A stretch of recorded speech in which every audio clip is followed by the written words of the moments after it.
పశ్చిమ గోదావరి జిల్లా పాలకొల్లు టీడీపీ ప్రజాగాళ మహాసభలో నరసాపురం ఎంపీ రఘురామకృష్ణరాజుకు పసుపు కండువ కప్పి పార్టీలోకి చంద్రబాబు ఆహ్వానించారు. ఈ సందర్భంగా మాట్లాడుతూ 5 సంవత్సరాలుగా ప్రతి విషయాల్లోనూ ప్రజలను ఇబ్బంది పెడుతున్న జగన్ ఎదురు తిరిగి మాట్లాడగల సత్తా రఘురామకే ఉందని, రఘురామకృష్ణరాజు లాంటి వ్యక్తి మన ఆంధ్ర ప్రజలకు అవసరమని అన్నారు. రఘురామకృష్ణరాజు గారు 5 ఏళ్లు పోరాడాడు, అవునా కాదా? ఒక సైకో పాలనలో ప్రాణాలు వడ్డి ప్రజాస్వామ్య పరిరక్షణ కోసం పోరాడినటువంటి వ్యక్తి రఘురామకృష్ణరాజు గారు. మీ అందరి ఆమోదంతో ఈ పాలకొల్లులో వారిని మనస్ఫూర్తిగా సాదరంగా తెలుగుదేశం పార్టీలోకి ఆహ్వానిస్తున్నాను. తెలుగుదేశం పార్టీలో చేర్చుకుంటున్నాం. గట్టిగా మీరు కూడా స్వాగతం పలకాలి, ఇంకా గట్టిగా.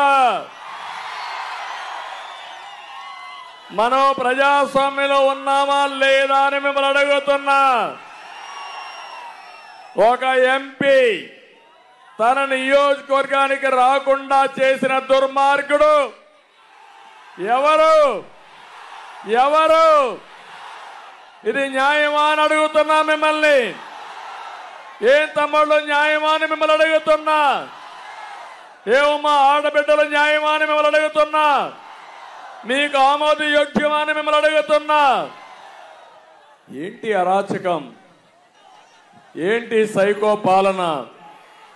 పాపం ఆయన్నైతే పోలీసులు కస్టడీలోకి తీసుకొని పోలీసుల కస్టడీలో ఇష్టానుసారంగా చిత్రహింసలు పెట్టి కడాన రాత్రంతా మేలుకున్నాను. నేనైతే ప్రెసిడెంట్ ఆఫ్ ఇండియాకి, గవర్నర్కి కోర్టులో అన్ని విధాల ప్రయత్నం చేసి కోర్టు ఇంటర్ఫేర్ అయిన తర్వాత ఆయన బయటపడ్డాడు తప్ప, లేకపోతే ఈరోజు రఘురామకృష్ణరాజు గారిని మీరు చూసేవాళ్ళు కాదని మీ అందరికీ విజ్ఞప్తి చేస్తున్నా.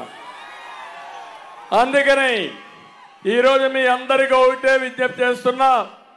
ఒక దుర్మార్గుడి పాలన నుంచి ప్రజాస్వామ్యాన్ని కాపాడుకొని మన పిల్లల భవిష్యత్తు కాపాడుకోవాలంటే ఇలాంటి వ్యక్తులు కూడా కలిసి పనిచేయాల్సిన అవసరం ఉంది.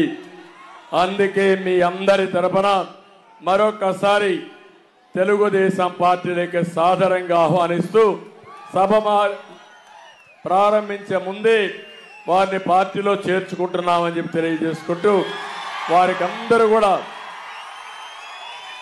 గట్టిగా చప్పట్లు కొట్టి హర్షాన్ని, ఆమోదాన్ని, ఆయన జరిగిన అన్యాయాన్ని ఖండిస్తూ మళ్ళీ మీరందరూ కూడా ఆయన ఆశీర్వదించమని, నేను ఈరోజు తీసుకున్న నిర్ణయాన్ని కూడా మీరు స్వాగతించమని మరొకసారి అందరినీ కోరుకుంటున్నా.